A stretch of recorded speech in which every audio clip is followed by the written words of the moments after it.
masanting la rin kay katang pamamasa, makapatungkol la ka rin ng kay taong magdalang toxic. Okay? Ini mua, ne, kamwa, yan, no? Anger.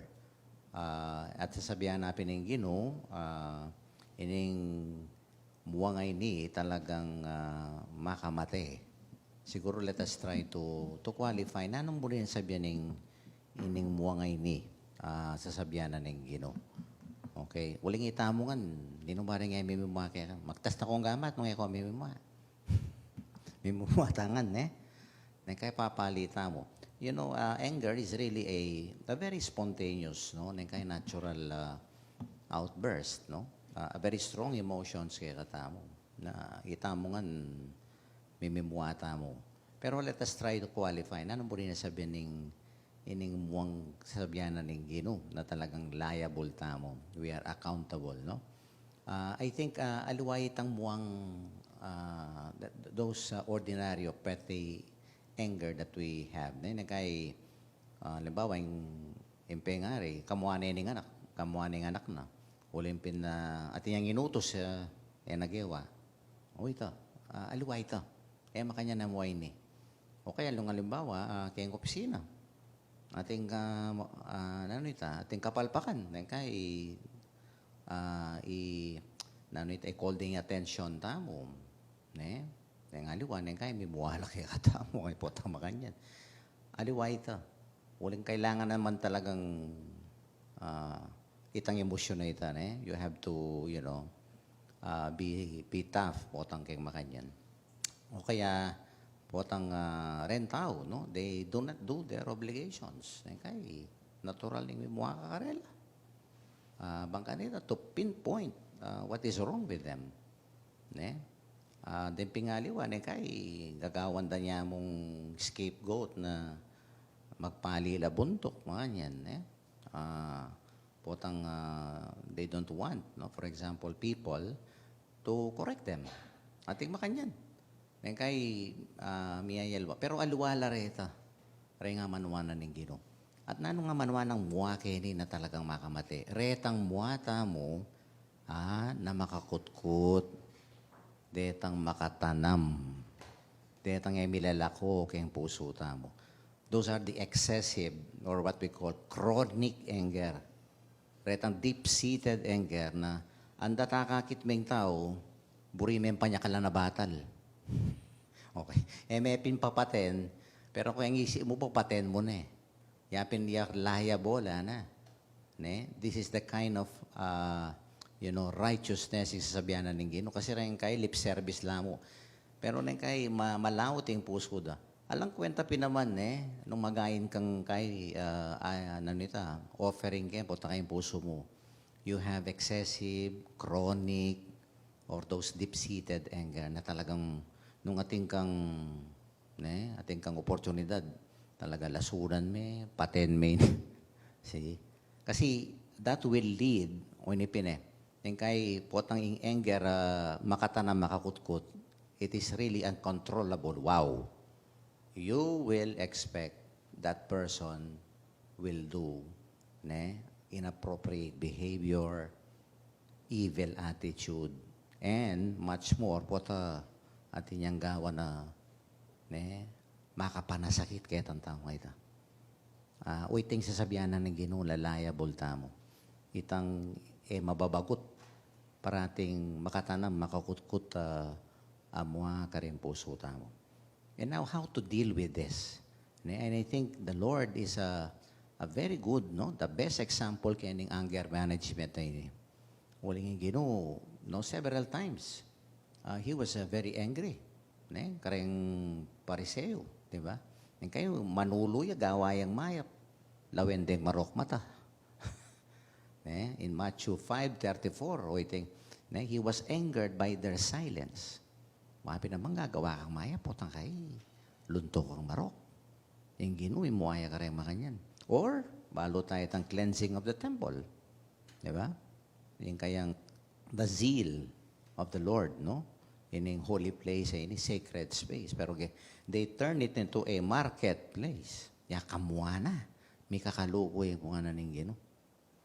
O kaya retang disipluna, niya kamuha ka rin ng ating lalapit ay anak, di ba? Yung babawalan, ana. Paborin yung lumapit ka na, kurang anak. Several times in the gospel, Jesus also got angry. Pero rin nga manuan tamong necessary anger. Ating necessary, kailangan.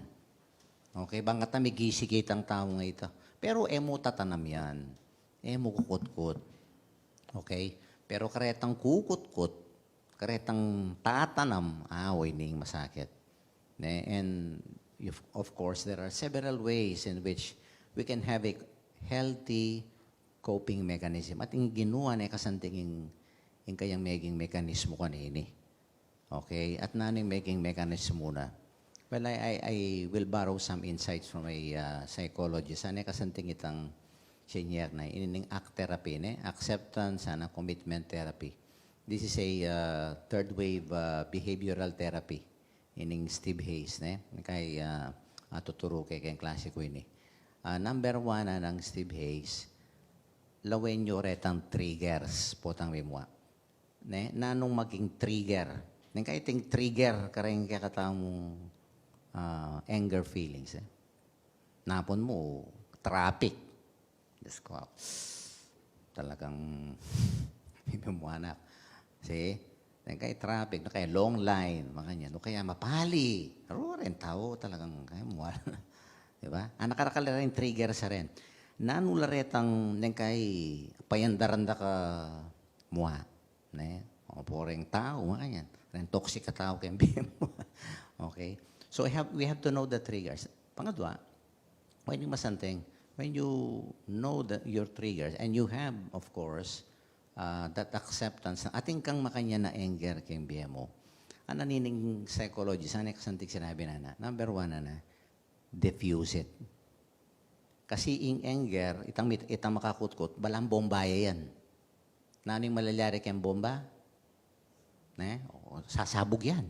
Ay, ito talaga na masasabog. Diba? So, potang ating bomba, okay?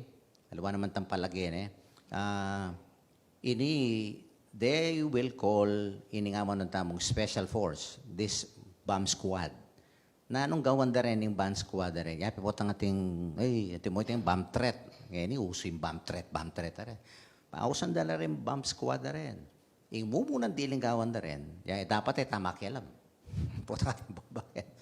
Na ano yung gawan da? Diffuse it.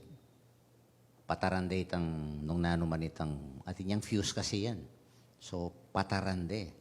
At sabihan na ng psychology sa yan, dapat biyasa tang mag-diffuse. Nung ali, sumabog tamo.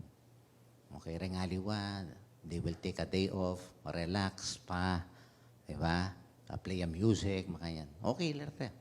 Pero ako number 1, balo yung makapag-diffuse kaya katamo, potang talagang sobrang anger tamo. Pangadi. Prayer is a very effective diffusing way of, of dealing with our anger. Ini pangadi. Yapin nila may gino. May itong dahilan, no? Ba na kay potang mapagalya. Siguro atin niya namang, diba? Bibit-bitan. Pangadi.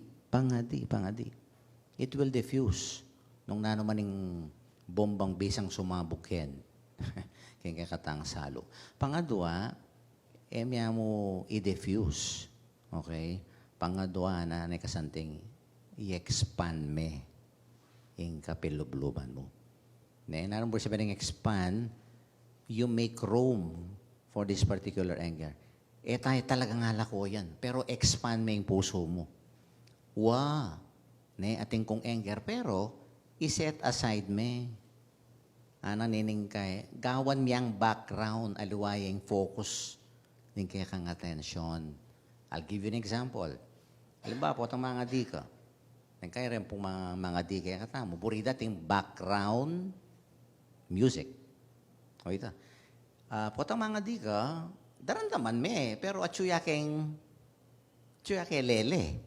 You are not being bothered by it, right? O kaya, nung halimbawa, atsuka keng metong keluneta, keng park, yan, mamasakan dyaryo. Pero at the back of your at the back of, daramdaman mo la rin ng saken. Okay? Uli ka tsuk kay park, kaya kan daramdaman na background. Okay mo. Ne? Because you're so engrossed kaya nibabasan mo, daramdaman mo la, but you are not being bothered by them. Yamilala ko yung focus mo kitang kagawan mo. That is expanding. Sasabihan nanining kaya ngayon. Make room for them. Ne? Alala ko rin mga rin. Nung emulala ko, natarol la, chula ken, tanggapan mo la, pero, ilele mo la. Mula sa sentro. At yung ginuma kanya niya, lelele na ita. Ne? Parati makapokus siya kitang dapat nang gawan at that very moment. Do not lose sight. Nung nano'y dapat mong gawang ka rin. Uling talagang rin, they will disturb you. Pero, ilele mo la. Makanano po, expand me. Matin lang lugal, kaya tala lele. Okay? Puta kasi makakaskop na la. Kaya pini-expand me ng psychology. And third, be clear with the values that you want to achieve in life. Nano waring importante. Ne? Balutang mo rin ng painful thoughts, anger. These are not important. And they will not really benefit us. Ano ning psychology sa ini? Anak kaburiana. The more important things is that is not whether these painful thoughts are true or false. Alam mo, importante ito, nung tutula o walila. Ing importante yan, away ni. Makasaup la ba? Are they helpful to you? And I think we will all agree, Ella, makasaup. Deta mong makasaup, ilang isentro mo, your values, your mission. Na anong importante kaya ka? Do not be distracted by all this. Ilele mo lang mo. They are there. But they are not the center. Values mo and, yung pinakataulian, kasantingan na, values and committed action. Itapa mo ring importante, yung gawan mo. At yung ginuma kanya niya. Agyang nang kay frustrated siya, mimuaya. But he will still continue his mission. Yung madidistract. Because he is able to diffuse this particular painful thoughts or anger na nang kay siguro tsuk yung puso na. He knows how to deal with it. And then he expand aluwang sentro na itang importante kay. And he knows his values. And at the same time, committed action. Isundo na itang pamanaral na. Ang giyang edetinggap. Look at the Lord. At nakasanting coping mechanism. Kining very powerful nang kay outbursts of emotions kaya katamoy ning anger. Uling nung tayo balong kontrolan, anapin ng hemanghelyo, dagulya. Ang kaking masukul ka. Uling ating kang gewang masanting.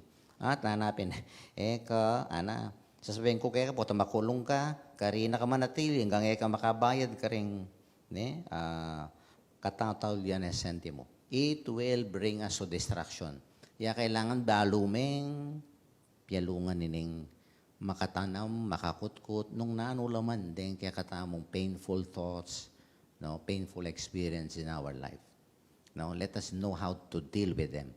Ating ginueng, and I think the committed action kaya nung ating tamang agawang masanting, uli na ning muwa, kareng aliwa, kasanting na ni sinabi ng first reading yan. Po tagalangan, naisipan nyo, tutula ko kayong akakit kayong mamamatay yung taong mayap. Aliya na. Ana ning ginum.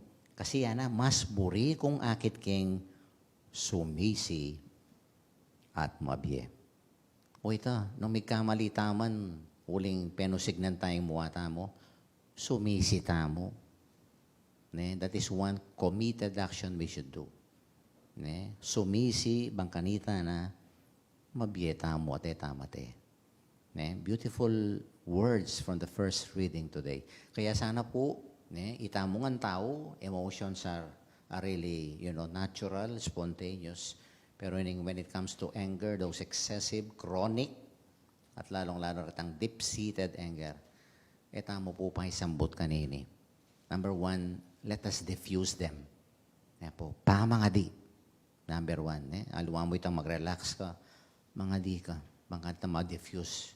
Itang pamanyabog na niya. Pangadwa, expand. Okay? Tala po ala ko rin, but tala mo. I-expand tayo. Make room for them. Pero, pamuring isentro mo, itang mas importanteng kailangan mong gawan. Kaya madidistra. And third, know your values. Nano waring importante kaya ka. And what is helpful to you. Nanong makasawp. Nung makasawp din, ilele mo la rin.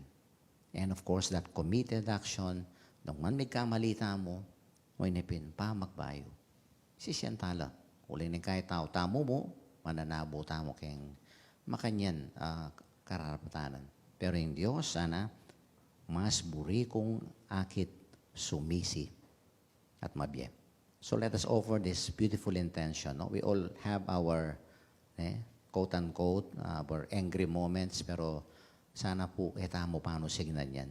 Mga dita mo, pasawp tamo king Gino.